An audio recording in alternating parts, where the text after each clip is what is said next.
Welcome back to Niaga Spotlight with me, Tamina Kausji. Well, this week on Future Affairs, we focus on disinformation, social media and electoral integrity. 6 of Malaysia's 13 states go to the polls tomorrow, August 12th. The opposition-held states of Kedah, Kelantan and Terengganu in the north and pro-unity government states of Negeri Sembilan, Penang and Selangor in Peninsular Malaysia. Today, we break down how and why disinformation becomes particularly pronounced on social media during election cycles, impacting electoral integrity and actionable strategies for addressing it.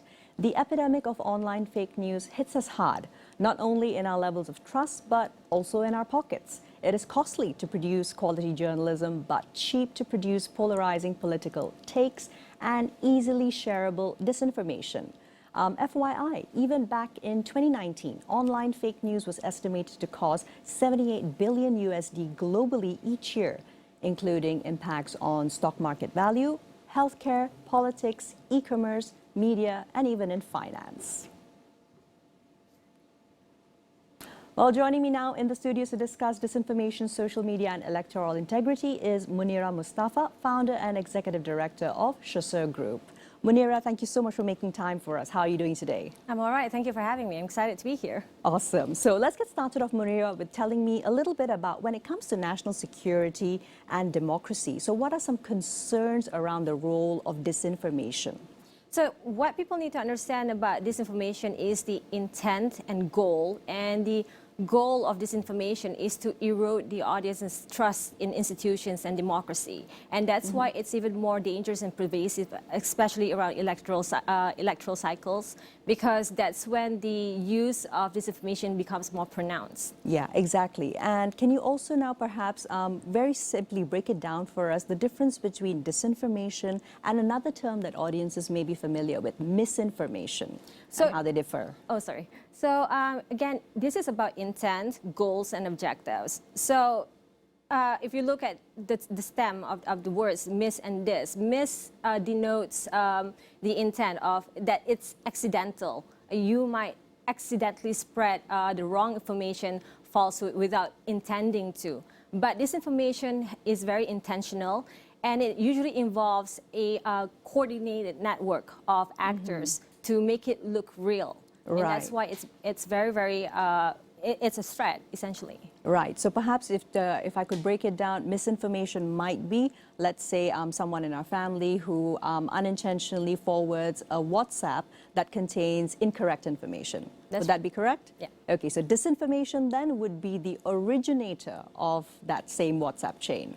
Not necessarily. Okay. Disinformation usually has a target and goal, and it's usually incentivized by a political goal or financial motives. It really depends on what do you want to achieve when you spread these falsehoods. Do you want to take down, do you want to discredit an organization? Do you want to affect stock market exchange?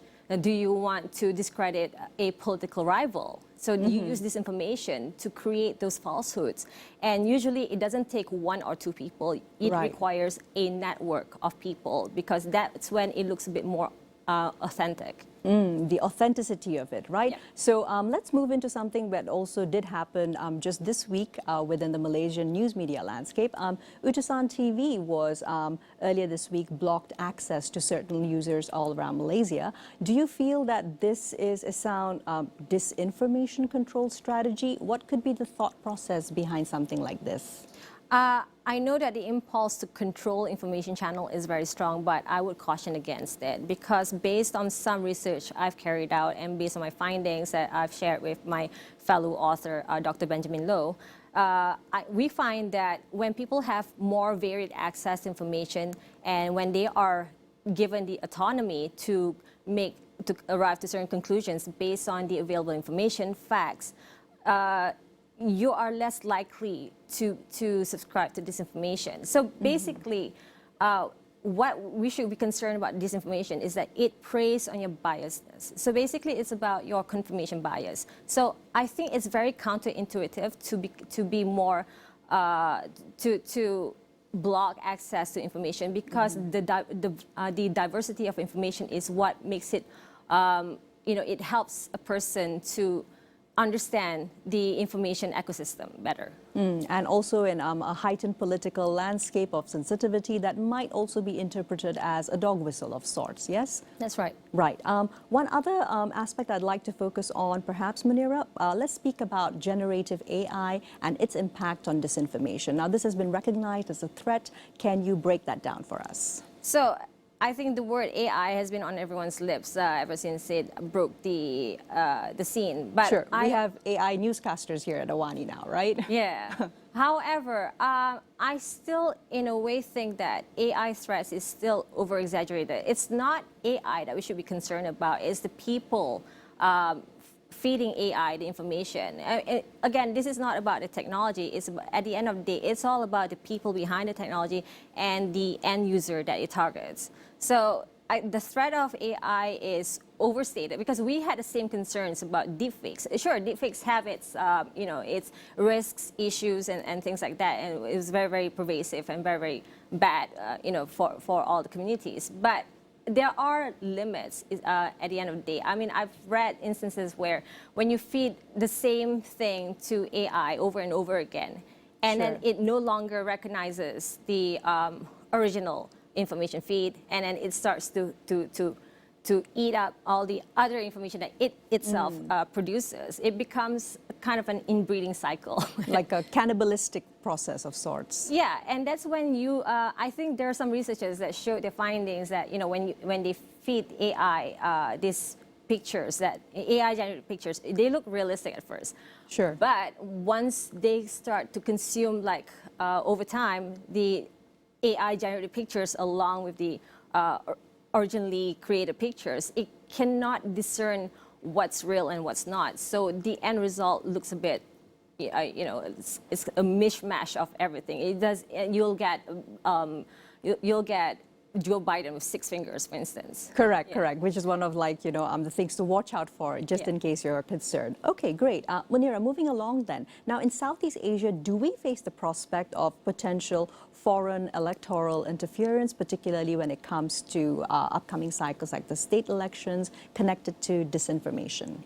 So the bad news is, I think we have to accept the reality that there's always going to be an electoral interference in every election. But we need to be more definitive with what we mean by foreign interference. Like, because I think the great example is the U.S. elections. That was a very good example of foreign interference. But over here, I've come across instances where people claim that, being offered grants from foreign embassies, that's a form of foreign interference, and I don't agree. Because it with needs that to definition. Yeah, okay. So we need to be more careful with how we define foreign interference and whether if it's subversive, for instance. But when it comes to election, we also have to be cognizant that there are 2 elements of the spread of information. There's going to be the domestic element, and there's always going to be a foreign element. Again, it depends on the goal. Absolutely. And now moving along from the media and journalism, let's talk about that for a while. Now, it's obviously very much the responsibility of the fourth estate to be the ones carrying out and also combating disinformation. But we are far more reactive, given, of course, the historical aspect and the legacy of media controls and etc. How can the Malaysian media landscape progress past this? So first of all, I would recommend understanding that disinformation is not a new problem. It is a very old problem. It started off with, I think, even around Picasso's time or even back in 1920s, there's like efforts from people, cutting, pasting pictures of maybe a cow's picture over someone's body and things like that. It can be funny, it can be malicious, things like that. That's right. But what we need, again, this is about being definitive by what we mean by disinformation and misinformation. And again, going back to your point about the censorship of certain information channel, I highly discourage it because I believe that the people, the public, should have autonomy on what they consume, but it's also on everyone's part to have the onus to be more responsible with what we share online. So again, like disinformation is an old problem, but the only reason why it's more pronounced now is because of the existence of social media. That's right. So it's really difficult to control and manage However, it can still be done preemptively. So what we should do is like create better policies to combat it. And people talk a lot about media literacy. Sure, I mean like, yeah, and digital literacy as well, right? Because that's a different aspect too. Yeah, but what we mean by it, because I feel like even when we keep saying things like people need to be more educated, but a lot of us went to school, we all went to universities, we all have degrees. What do we mean by getting more educated?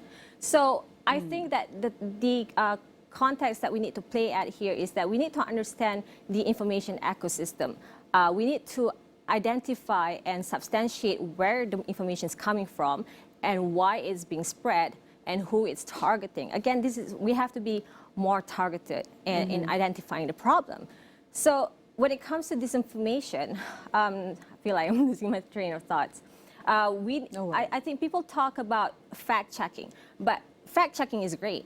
But the downside to fact-checking is that it takes time. I can't believe that we're saying this in 2023 because before social media, it was not a problem. We do fact-checking. But That's now right.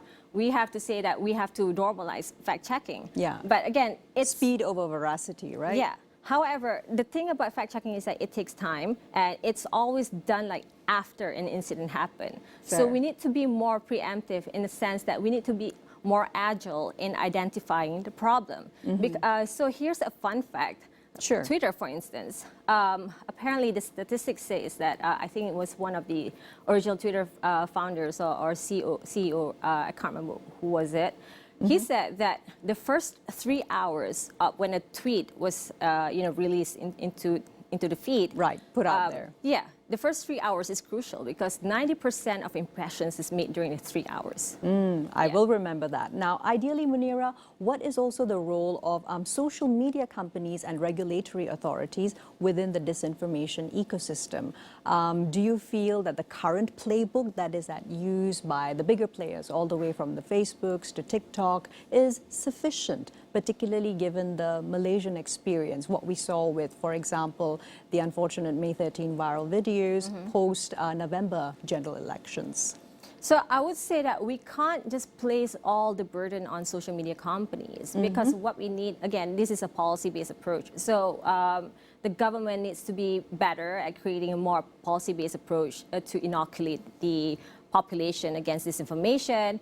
The social media companies should be more agile in identifying the problem, and you can do this by doing the multi-channel approach. You identify, it's not just the main channels, because disinformation has to start somewhere. It's always starts at micro level before it goes macro. So I think that even now, a lot more companies have their own risk assessment department now, like TikTok. I'm sure TikTok has learned its lessons because, and again, the tendency to say that there's more disinformation on TikTok compared to other platforms, I would disagree with this as well because disinformation is everywhere. And as long as you're online, we are all targets for disinformation. Absolutely. And one last area I'd like to close out with. So how do we combat the person-to-person more misinformation networks? These are the viral WhatsApp forwards that often afflict and are thought to afflict at least those who are at least from an older generation. But increasingly, I think the playing field has been level. It's all of us, right? Yeah. So I think we can do that by having a plan in action. So it's best to try identify a narrative because again, like I said, a narrative doesn't just come out of nowhere. Sure. It always starts somewhere. So what we need is that when we try to transmit a message, we should be able to teach people what the message looks like, how to identify what a bad message looks like. Essentially, this is what we call pre-bunking. Pre-bunking, not debunking. No. Excellent. Thank you so much, Munira. That was very comprehensive. Really appreciate your making time for us on Niaga Spotlight. All right. Well, of course, that was Munira Mustaffa, founder and executive director of Chasseur Group. This has been Niaga Spotlight with me, Tamina Kausji, and also a resounding reminder to everyone going out to vote on Saturday. Choose judiciously and vote well. We'll see you next Friday with more business analysis and insights. Here's to a productive week ahead.